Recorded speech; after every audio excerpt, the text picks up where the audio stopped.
happen to that child. First, that child's nervous system becomes rewired. That nervous system of that child now will actually feel more comfortable in abuse than in a healthy relationship. And that's scary.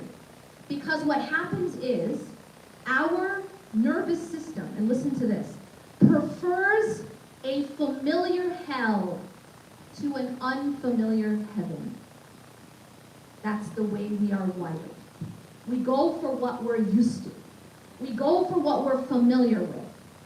And unfortunately, if that is something that is toxic, then we continue to look for that. And that is why one of two things happens when you grow up in a burning house. Either, number one, you become an abuser, or number two, you marry an abuser. Now I say this because that is the outcome if there is no intervention. Meaning that there is no work done to heal or break those patterns. But these are the patterns. And one thing that a lot of people maybe don't like to hear, but honestly, I challenge anyone to give me evidence otherwise. And that is, I often try to remind women. To be very mindful who they marry or who they stay married to, because it should and must be who they want their son to become. Because he will. And I am very open to being proven wrong. I want someone to prove me wrong that boys become their fathers. Boys become their fathers. Now you're going to say, but I know so-and-so, and I know this person. I will tell you that without intervention, what do I mean by intervention? I mean a lot of inner work.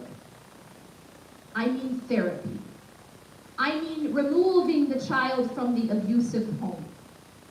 That is different. Without that, without either removal or a lot of inner work, boys become their fathers. This is divine design. This is the way Allah programmed us. This is why fathers, men, you have such an important role. Because actually, your sons are watching everything you're doing, and they're going to copy it. Even to the way you walk. I don't know if you've ever seen this. Have you seen this in your little boys? They'll start to walk like their dads. They'll start to move their faces like their dads. Yes or no? They'll laugh like their... It's divine design. That's why I say also to sisters, if you want to know a guy before you marry them, find out about their dad, his dad. Find out about what his father is like. Find out how his father treated his mother. Because it's going to give you a good idea what he is. Now I say this given, like I said, without intervention.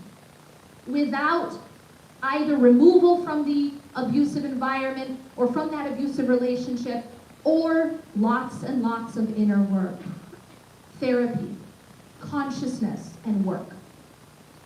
Something else is happening when, parents are acting, and that is the boys are watching their fathers to emulate, but the girls are also watching, okay? Here's what the girls are watching. The girls are watching their father to see what a man should be like, okay? But the girls are also watching their mother to see what a woman should put up with.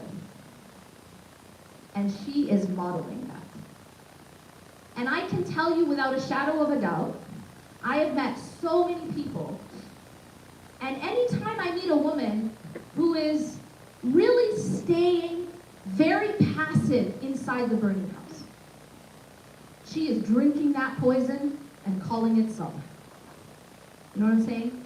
She has really taken on that narrative. That sabr means have a sabr, sister. Stay in the burning house. Do nothing about the burning house and have sabr. Maybe go back to sleep while your house is on fire. And then there's a part that's added. Have sabr, sister. Stay in the burning house and keep your children in the burning house for the sake of your children. That's my favorite. Shall I repeat it? Stay in the burning house. Do nothing about the fire. Don't try to stop it. Don't actually take action. Just go back in. Just go back in the burning house and pray more. Pray in the flames. Pray. Read Quran while you're sitting and burning. Right? Isn't this the advice? And then keep your children in the burning house for the sake of your children. So. This is the toxic message that we're calling Islam. That's not Islam.